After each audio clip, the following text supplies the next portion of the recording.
Give Bowling Green a lot of credit, man. They got a really good team. They got a really nice team, man. They're old, they're big, they got good guard play, they're poised. Marcus Hill's one of the best scorers in the country. He's relentless.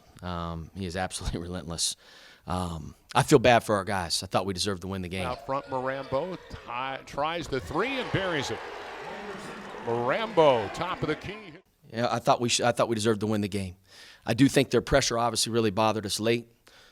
We had those two big critical two turnovers late in the game that allowed Bowling Green to get back in. So ultimately it's on us, but man, we got to be better. We got to block out. We got to take care of the ball. Stick the course, man. Bowling Green's one of the better teams in our league. I told our guys that going into it, watching film. We're right there with them. I mean, shoot, we had them beat, so we had them on the ropes, but we got to learn how to finish. Coach, you mentioned BG's old experience, really good. You have a lot of freshmen. You mentioned the officiating. How much of that can be credited to just you have a really young team that has to learn how to, I don't know, play a little more smart? Yeah. I mean, listen, we're down two guards, two ball handlers, and they should have pressed us the whole game. I was surprised they didn't. But we got to take care of it better. Just late games, and you got to be able to finish. You got to be poised. Poise is the word that comes to mind. I watch, and again, it comes with experience, right? You watch Thomas and you watch Hill, you watch those guys that played multiple years of college basketball, man, they know how to finish. But they've won close games. Give them credit, man. They did it to Eastern Michigan. They've done it in a lot of games this year that I've watched on film. They got guys that can really finish at that guard spot. And we got blocked out. AG's a monster, man. He's one of my favorite players in the league. His mentality, his physicality. He's as good. Him and I know Enrique Freeman's a tremendous rebounder, obviously at Akron, but he's got to be right there behind him as far as rebounding in this league. Just love his mentality.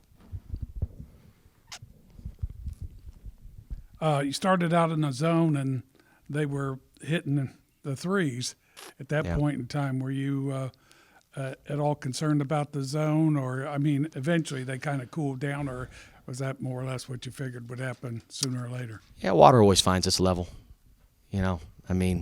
Listen, they made 6 threes early in the first 10 minutes of the game, and we were mainly an all man-to-man at that point. I know we're tight, though, off the ball. Really tight because they're a paint team.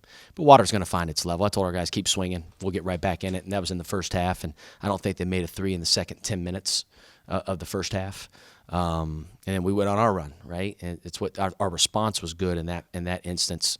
We just got to have a better response at the end, right? When adversity kind of hit us and we had a couple turns, we kind of looked shook a little bit, and we got to be better. And that's on me. I got to get our guys to execute in those situations. Coach, outside of Reece Potter's excellent game, the 3 other leading scorers tonight were Hunter, Marambo, and Mabry, who all have MAC experience. How important is that MAC experience going to be in future games? It's huge, man. You can't, like I said, you can't make up for experience, man. Guys are in situations you learn from it. We'll show film of this game. There's going to be a lot of teachable moments.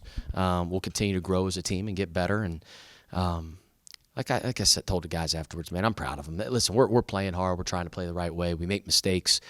Basketball, you make a ton of mistakes. It's about going next play, learning from it, moving on, growing. And it's a long season. Mentioned Reece's play already, and you've got even smaller guys like Mackay too that have gotten inside, and whether it's scoring in the paint or having your inside out. How do you think some of those younger guys have done in kind of invigorating your offense? Because you guys were pretty good again tonight. Yeah, I thought pretty good, man. Obviously, we had too many turns. You end up 14 turns, you lose a close ball game, man. It's not rocket science, but all those guys are impacting the game. Ian obviously had his career high last game.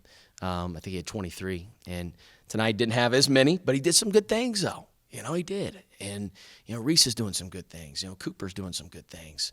Obviously we'll get Evan back out there soon. And Kentucky's time's coming. It's he's super talented, man. He's an incredible teammate. His time's coming. He's just got to stay patient. But, all those guys are getting better and better.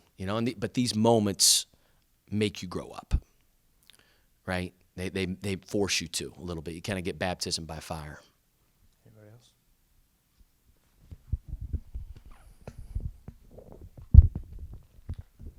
else? You mentioned missing the 2 guards. Does that play a little bit in as far as the depth and, when you get late in the game, whether the remaining guards are tired at all, or you think you're past that? Yeah, I mean, it is what it is, right? They got to play through it.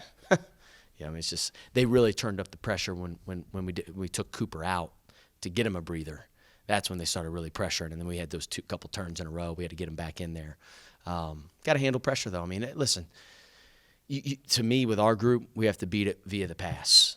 Less dribble, more pass.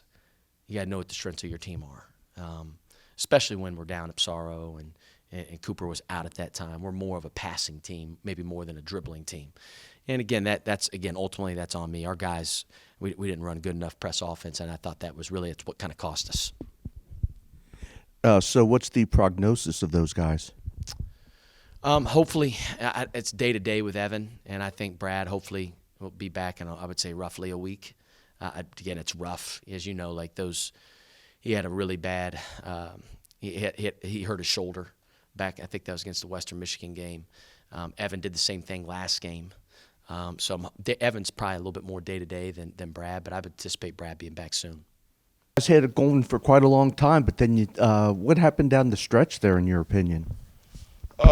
Down the stretch, we played a hell of a game to start off. We were really connected, and towards the end, I don't know, we kind of got a bad whistle. I don't know if that's the thing you say. I felt like we were not really together. We kind of forcing some things, just stuff to work on down the stretch to be able to finish games lately. So we'll just probably work on that, so be able to win some games in March like that.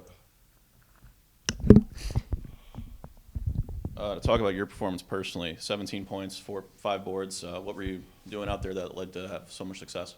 I think my teammates found me in some great openings. We got some great passers and great scorers. So it frees me up a lot when, your team shoots really well from three. So I felt like I was, got it going early, and my teammates were able to find me, not selfish. They were able to hit me on some great spots that they know I can score in, and they had confidence in me.